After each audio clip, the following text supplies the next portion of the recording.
The internet is built on people just giving crap away, like creating valuable stuff, posting it online for people to come and steal it. But professional services historically have been all about paywalling your expertise.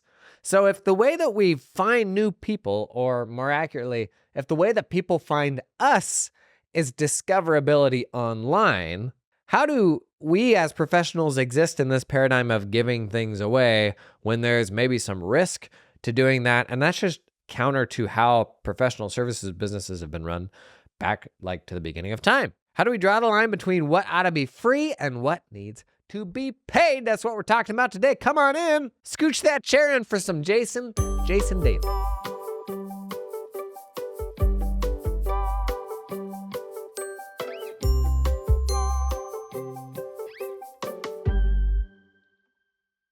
You probably know where I'm going to land on this one, because I generally land on the side of just giving a bunch of crap away and that working out in your favor and kind of the greater arc of the universe. But there are some risks to doing this, and there's enough nuance here to where it's worth considering how far do I go in giving stuff away versus keeping things to myself. Here's the big thing that I want to stress that I don't think most folks have fully taken into account is the internet made information free. It's wild to think back to like pre-internet, if you could explain to someone what it is like what we have now. Things like Wikipedia, being able to search anything and get a pretty good answer. Having smartphone assistants or tools like ChatGPT, which seem to just be able to magically come up with an answer. Again, not perfect, but a whole lot smarter than any individual has ever been at everything, while simultaneously not being as smart as a domain expert. And that'll change over time, and it'll continue to get better. But had you gone back to the early 90s and said, people are going to have access to complete, perfect information, people would have said like, oh, great, like poverty and hate and all these things would go away, when arguably access to all that information has actually made it worse. But social change aside, if you talk to somebody that ran a professional services business in the early 90s, the initial reaction probably would have been a degree of fear to say, well, we've kind of been the gatekeepers of that information. If people don't need to come to us to ask it anymore, it's not going to replace what we do, but will we lose some value? And the answer, as it turned out, was no, due to a number of factors, due to the fact that things keep getting more complex. So while information has gotten more accessible, the answers themselves have gotten increasingly hairy. But it's also shown a light on the nuance of information and how not all information means the same thing for people, given their specific set of circumstances. So these days, information is free, implementation is paid. That's the difference. Doing it, putting it in your context, that is what is the paid service now. But information is free. Now, the way most folks in professional services still operate and the way that they act is the same as they did pre-internet. It's another example of professional services not like evolving to what the internet enables. We are still gatekeeping all of the information that we have. When information is cheap, if they're not going to get it from you, they can probably get it from somebody else. And as we all know, there's not an abundance of wholesome, high-quality sources for this stuff online. But I think some of this hesitance to give this away is founded in the way that professional services firms used to make money, which was like not letting anything out, and everybody has to be on the client list even to ask you a question and get any amount of value from you. But these days, that paradigm has flipped, so that actually the ideal way to bring a client in is when someone comes in and they've already built a relationship with you by listening to your podcast or consuming your content on social media or seeing you talk at a conference. And every single one of those things, the only reason they got there and hung around and appreciate you to begin with is because you gave them value,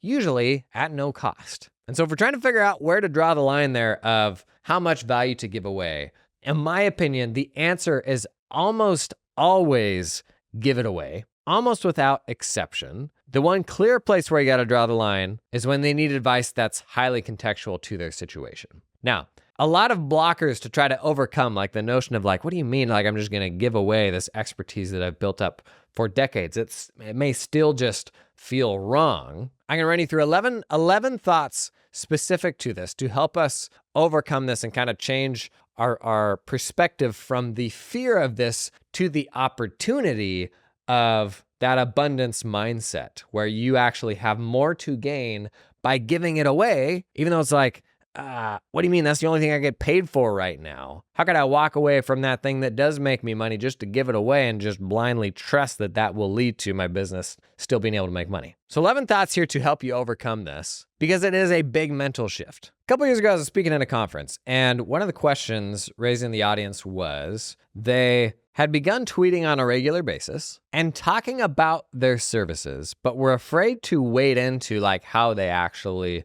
deliver those services. There was a fear of like giving away company secrets, that sort of thing. My first thought on all this that I want you to hopefully process to make those fears go away is the fact that none of your clients are a tweet or a PDF or any sort of resource away from being able to do your job. If what you do can truly be explained in a tweet, then you're already living on borrowed time. But that's not the case for any of us. What we do is much more complex than that. And no collection of giving things away. If you wrote a book about how you do your entire job and a client read it, would that client be able to do your job? Of course not. The fear of giving away company secrets is generally going to be misfounded, because even if they have that information, they're not able to do what you do.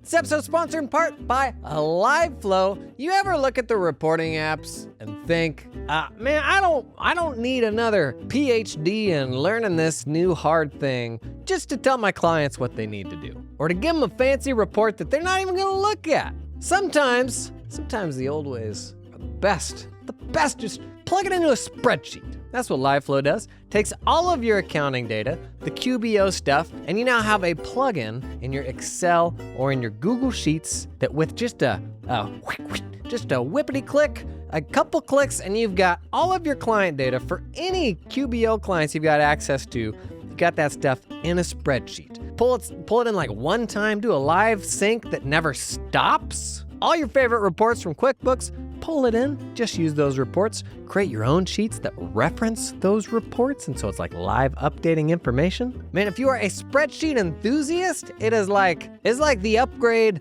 your spreadsheets have always needed. Like putting a jetpack on something old that hasn't changed that much. On Jim Belushi. If that resonates with you, check out LiveFlow, link in the show notes. This episode is sponsored in part by Cloud Accountant Staffing. Man, people have strong opinions on offshoring. How dare you send accounting work overseas? I've shared before, starting to hire people offshore was probably top 3, top 5 biggest unlocks I had in my firm running days, because we're perpetually people constrained. And when we started hiring folks in the Philippines and they just became a part of our distributed team, I ran a distributed team and they were just one more team member. We went 4 for 4. Every single one of them were awesome. I had never hired 4 people in a row onshore and all of them worked out. They were going through trainings alongside my onshore team. So stinking good. And the amazing thing was just the supply of accountants in the Philippines was completely different than it was here in the States. So we could actually plan and know, okay, we will be able to go out and find this type of person and that type of person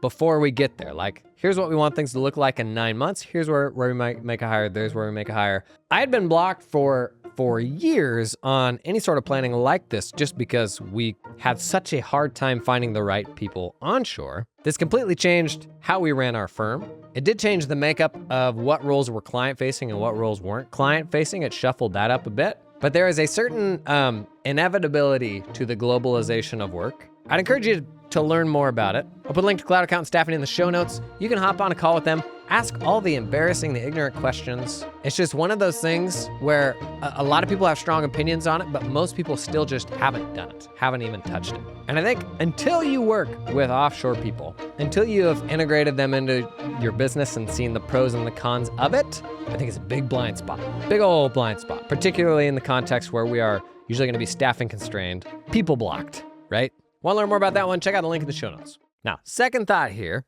Number 2, the best content out there, the best stuff online is actionable. It is meat and potatoes. It's stuff that people can actually make use of. There's enough just like conversation and noise, content for the sake of content to sell sponsorships, writing news stories and blog posts and all that just because they have to drive views and create a surface that they can then sell ads on. The world has enough of that. We don't need more of it. AI is making that problem even worse. The good stuff that floats to the top is the real stuff, is the stuff that is actually valuable that you are giving away. That's how you attract people to you. So talking about what you do in an age where algorithms decide what is the highest performing content based on who's engaging with it, in the current age where consumption happens via an algorithm, talking about what you do is never going to get in front of anybody. You can post that stuff, but nobody's ever going to see it because the algorithm's not going to serve it up. It's not helpful. Nobody cares what you do. They only care what that post can do for them. So the stuff you put out into the world has to be valuable for those folks for it to ever even show up in the algorithm. The algorithm's not out to get you. It's just not useful enough, that post that you're putting out there. Third thought here, tied to that, is that valuable content ultimately these days is what drives discoverability. It's how people find you. Not only when you're getting started, but when you are midstream and you've got a big mature firm, but you're thinking, how can I get somebody that's even better than the folks that I have right now? Or how can I get more folks like my A and B clients today? You have no bigger mouthpiece than the one that exists online. Yes, there are benefits to doing stuff in person, and there's nothing quite like in real life sort of connection building. But the power of being able to post something to social media that millions of people can consume and can also attract a very specific type of person, where you can post something in your jammies from your phone on the turlet just to find a specific type of beekeeper business owner, like only the internet enables that. Good content drives discoverability. And thought number 4 here, are we on 4? I might have messed up my numbers already. Thought number 4 is everyone has a distribution problem. From the moment the internet and social media came around, we became distribution limited. There are so many people out there that could benefit from you serving them that don't know anything about you. If you're starting to think about a niche, like there are so many people that feel so intensely pains that you can solve for them that will happily pay more than any other clients that you have on your client list. Your problem is you just haven't found them yet. So we all have a discoverability problem. There's always a better person, a better client out there for you. If you got 100 clients on your client list, the 100 people who most acutely feel the pains you solve are not those same 100 people that are on your client list. They're out there like struggling. They've got some other practitioner that's no good. They're trying to do it themselves. Those people will pay an order of magnitude more than anybody else on your client list, but you haven't found them yet. And pre-internet, when we were just doing business with local people that we would bump into through word of mouth and all of that, this level of reach was not possible. Now the fact that we have global reach and even like domestic reach on an entirely new level to get in front of millions of entrepreneurs, the top of that funnel is just way, way, way bigger, which means we can solve more specific problems and find people who feel those pains more than any other clients we've ever had on our client list. And because you have a distribution problem, it has never been more beneficial than today to give away the farm, to put out your most valuable stuff, because that's what's ultimately going to enable distribution. Now, thought number 5 I've got here, given 2 practitioners who are largely the same in the way that they deliver their services and all that, the one who gives more value, who gives that stuff away up front for free, that practitioner wins. They win because more people are finding them, because they're putting valuable stuff out into the world. But they're also winning because when folks do come in and they've already gotten value from that person and from that firm, they've already built some trust with them. And so those clients are more likely to get out of the advisor's way and take the recommendation. They're also probably more likely to pay that person more because they've proven their expertise. Because they've built a bit of a relationship there are not substitutes. They're not getting a quote back and saying, what would the guy across the street do for me? Because there is no one else like you if they've already gotten value from you. You already have that appreciation and built a bit of a relationship there. So all else being equal, the practitioner who is giving away that value, they're going to come out ahead. Number 6, oftentimes we get stuck on like, I can't give tax advice or this or that to a non-client. Like you're stuck on the exposure side of this. We can boil this back down to what we started talking about. information versus application. Information is free. That's what we're doing on social media is we're giving extremely valuable information away. Not just social media, your email newsletter, going to a conference. Any way that you can give this stuff away to folks is worth doing. Information is free. Application is paid. Like that's where we draw the line between what we'll give away to anybody and what you got to be on the client list for. If somebody's posting their tax return on social media and spilling all the beans, and you're like really getting deep into kind of their setup and all that, like that's getting closer to giving tax advice. That's something that we don't want to do. So we can't wade too far into that, like helping those people in their specific contexts. That's where they got to be on the client list. But putting together resources and explaining how things work, explaining maybe your proprietary formula for how you optimize Qubit or build a tech stack for an e-commerce company. You have so much more to gain than to lose by giving that stuff away. Next one is just like as an exercise, building the habit of creating rather than just doing the work for the clients you have and consuming and that just kind of being the hamster wheel of solving the problems of the people that you have on the client list. Building that muscle of creating and putting stuff in front of people and learning what will get engagement and what won't get engagement. Like that is such an incredibly valuable skill right now that will aid you the rest of your life. Everybody is attention limited. Like all brands are just fighting for the same finite amount of attention. And being able to get the attention of people, like it is a real skill. And the way we talk about doing it on this podcast is getting super, super specific, having conversations that are the equivalent of somebody walking by that book on a bookshelf in a bookstore where they're like, oh my gosh, millennial pottery studio owners, entrepreneurs, I've never seen a book for a person like this. That's me. I have to buy that. When you get that specific, the bar for how good the content has to be is very, very low. And so when you're starting out, like that's where we need to begin, is a very specific corner of the internet. We can always zoom out, but when you go out and you put out general small business advice, you're up against everyone else who's been doing it for decades that are way better than you at that. But the act of giving stuff away, like it is just exercising that content development muscle that is rewarded in a really big way right now. The future of media and what people consume is much more distributed than it is right now. It used to be people would go and get their news from like a very small number of news sources. Now everyone has influencers that they follow and people that they are fans of and podcasts that they listen to and niche websites and newsletters that they read.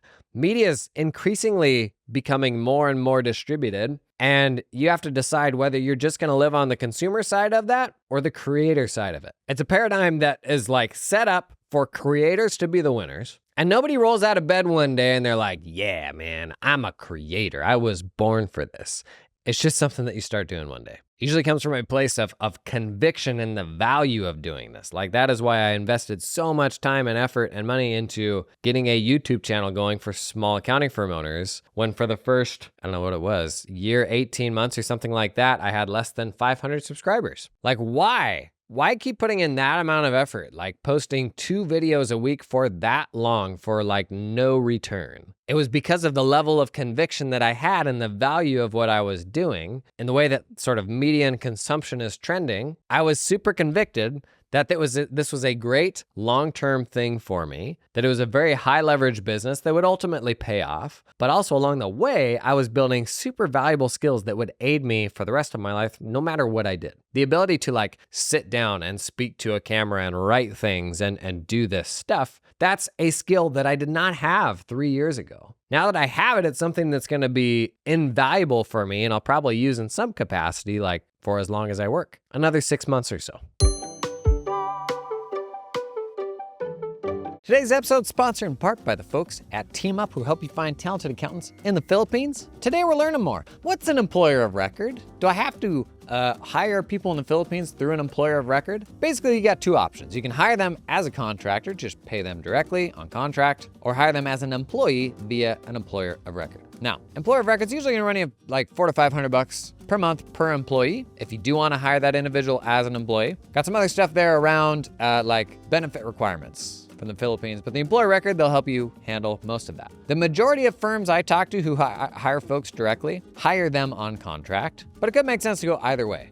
We mentioned BPOs. Talked about BPOs recently. A BPO is like a company that not only employs them, serves as the employer of record, but is usually giving those people a place to work, like managing IT, managing more of the infrastructure. An employer of record, all they do is the person that works for you is an employee of the employer of record, and you pay the employer of record for them to work for you. So it's a bit more direct than a BPO, but maybe not quite as direct as bringing them on board as contractors. So there you go. Good stuff to know that you're probably too embarrassed to ask. I actually wasn't super clear on that until I went through this ad read right now. And if you want somebody to help you through the process that's done this with a bunch of other firms, team up. We'll go out and find you some awesome hires. You pay a one-time recruiting fee, but because they're neither a BPO or an employer of record, you don't pay them anything ongoing after that. Learn more about Team Up. Check out a link in the show notes. This episode of the podcast is sponsored in part by Makers Hub. Hey, the age of AI, just like the cloud accounting transition, is going to create lean in arbitrage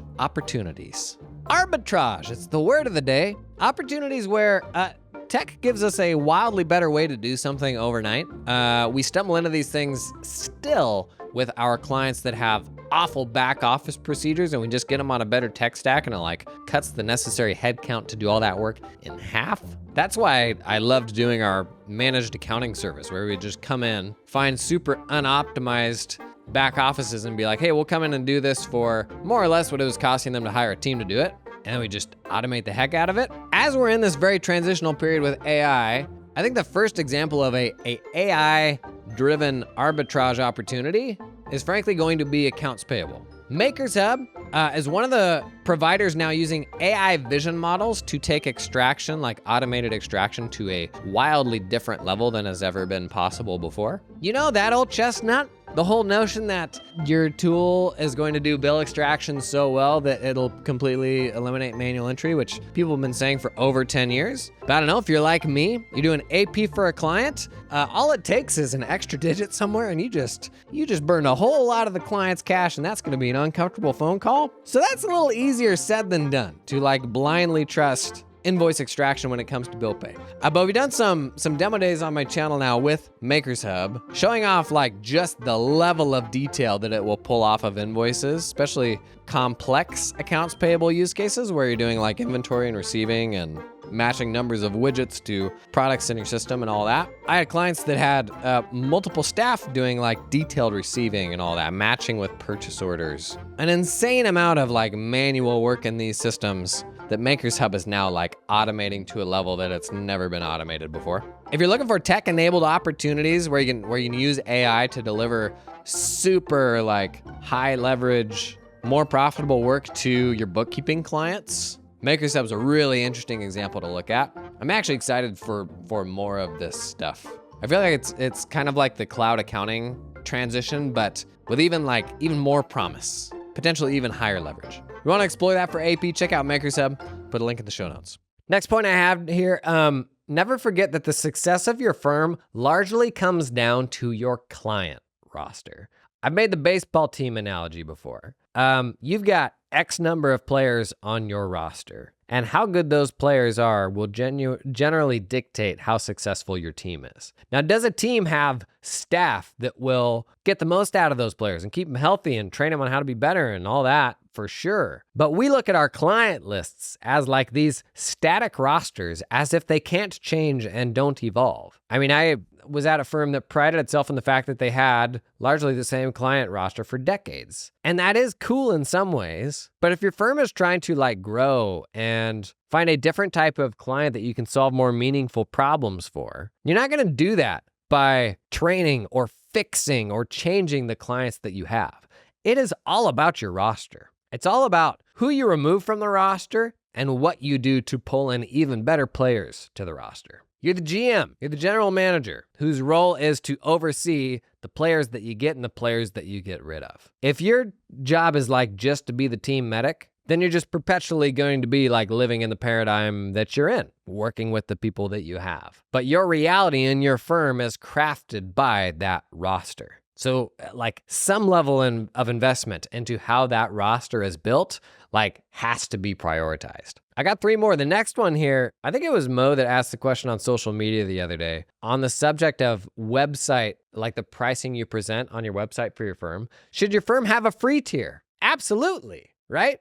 Like, surely you have some way of giving people value when they come visit your site if those people don't become clients. Think about how many clients come and then bounce when they see the prices or when they see they're not quite ready for you. They're maybe at the wrong stage. But if there was something there that could give them value, where you ultimately got them on an email newsletter list or something like that, you're expanding your bubble so much because you didn't lose that person that otherwise would have bounced and probably never seen anything from you again. Nurturing those folks, the same way that them listening to a podcast or reading a newsletter or something like that builds a relationship with that person to where down the road, if they eventually become a client, that relationship's going to look completely different. Like they will come in being willing to pay higher rates. They'll have much more trust in the services you can provide. But these people could also connect you with other folks who maybe are ready. Like if I'm going after beekeepers and this is an aspiring beekeeping entrepreneur who maybe isn't quite there yet, but they've got a really good friend who is, they see you doing something valuable. Like people generally try to be helpful where they might actually connect you with somebody else that may be ready for what you do.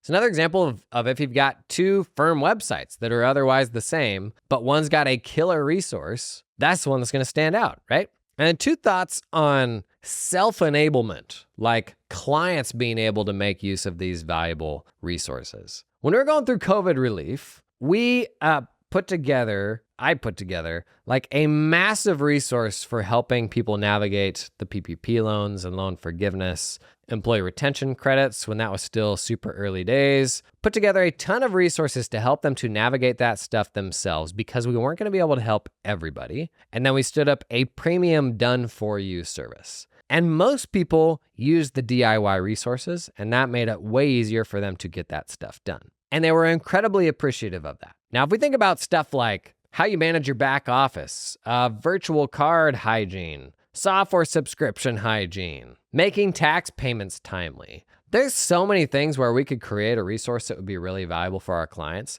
that is not something that we may even be willing to do for them in a hands-on way. Maybe it is like a premium service that we do for some folks, but there's so many of these things that we talk about that we act like are common sense that our clients don't know or understand, where we could put a resource together. It's going to be useful to a bunch of people, but also then down the road when you get questions from a client or you see a client has this problem, you could point them to that resource.